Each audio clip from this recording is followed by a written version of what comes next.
want me to stand? Mr. Chairman, and to the Credentials Committee, my name is Mrs. Fannie Lou Hamer, and I live at 626 East Lafayette Street, Roosevelt, Mississippi, Sunflower County, the home of Senator James O. Eastland and Senator Stennis. It was the 31st of August in 1962 that 18 of us traveled 26 miles to the county courthouse in Indianola to try to register to become first-class citizens. We was met in Indianola by policemen, highway patrolmen, and they only allowed 2 of us in to take the literacy test at the time. After we had taken this test and started back to Roosevelt, we was held up by the city police and the state highway patrolmen and carried back to Indianola, where the bus driver was charged that day with driving a bus the wrong color.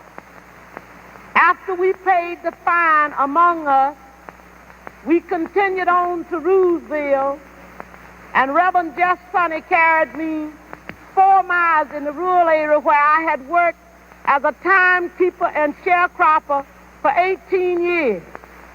I was met there by my children that told me the plantation owner was angry because I had gone down, tried to register.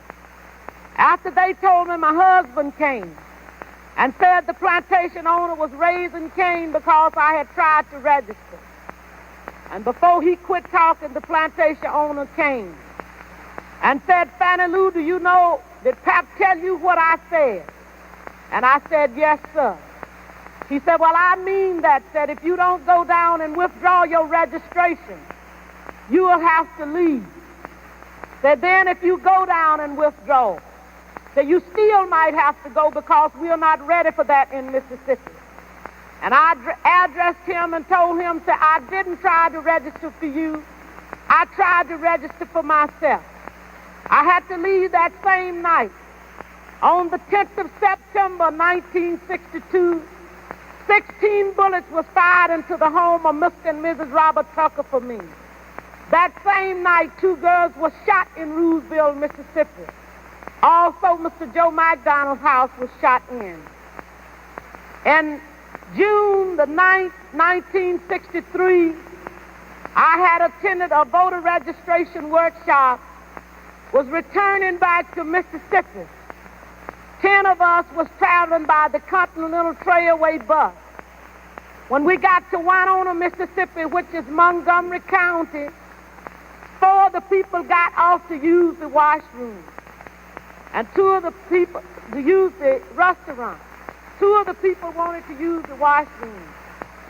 The 4 people that had gone in to use the restaurant was ordered out. During this time, I was on the bus.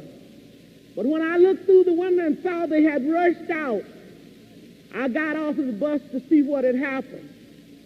And one of the ladies said it was a state highway patrolman and a chief of police ordered us out. I got back on the bus, and one of the persons who had used the washroom got back on the bus too. As soon as I was seated on the bus, I saw when they began to get the 5 people in a highway patrolman's car. I stepped off of the bus to see what was happening, and somebody screamed from the car that the 5 workers was in and said, get that one there. And when I went to get in the car, when the man told me I was under arrest, he kicked me. I was carried to the county jail and put in the booking room. They left some of the people in the booking room and began to place us in cells.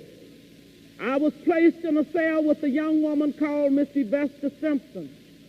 After I was placed in the cell, I began to hear sounds of licks and screams. I could hear the sounds of licks and horrible screams. And I could hear somebody say, can you say yes, sir, nigger? Can you say yes, sir? And they would say other horrible names. She would say, yes, I can say yes, sir. So, well, say it. She said, I don't know you well enough. They beat her I don't know how long. And after a while, she began to pray and ask God to have mercy on those people. And it wasn't too long before 3 white men came to my cell. One of these men was a state highway patrolman. And he asked me where I was from. And I told him Roosevelt. He said, we're going to check this. And they left my cell, and it wasn't too long before they came back. He said, you are from Roosevelt, all right, and he used a curse word. And he said, we're going to make you wish you was dead. I was carried out of that cell into another cell where they had 2 Negro prisoners. The state highway patrolman ordered the first Negro to take the blackjack. The first Negro prisoner ordered me, by orders from the state highway patrolman, for me to lay down on a bunk bed on my face. And I laid on my face. The first Negro began to beat. And I was beat by the first Negro until he was exhausted. I was holding my hands behind me at that time on the left side because I suffered from polio when I was 6 years old. After the first Negro had beat until he was exhausted, the state highway patrolman ordered the second Negro to take the blackjack. The second Negro began to beat, and I began to work my feet. And the state highway patrolman ordered the first Negro had beat to sit on my feet, to keep me from working my feet. I began to scream, and one white man got up and began to beat me in my head and tell me to hush. One white man, my dress had worked up high. He walked over and pulled my dress. I pulled my dress down, and he pulled my dress back up.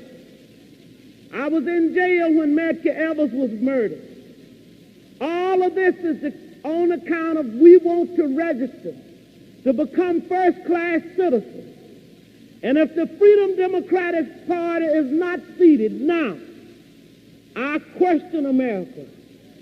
Is this America, the land of the free and the home of the brave, where we have to sleep with our telephones off of the hook because our lives be threatened daily, because we want to live as decent human beings in America? Thank you.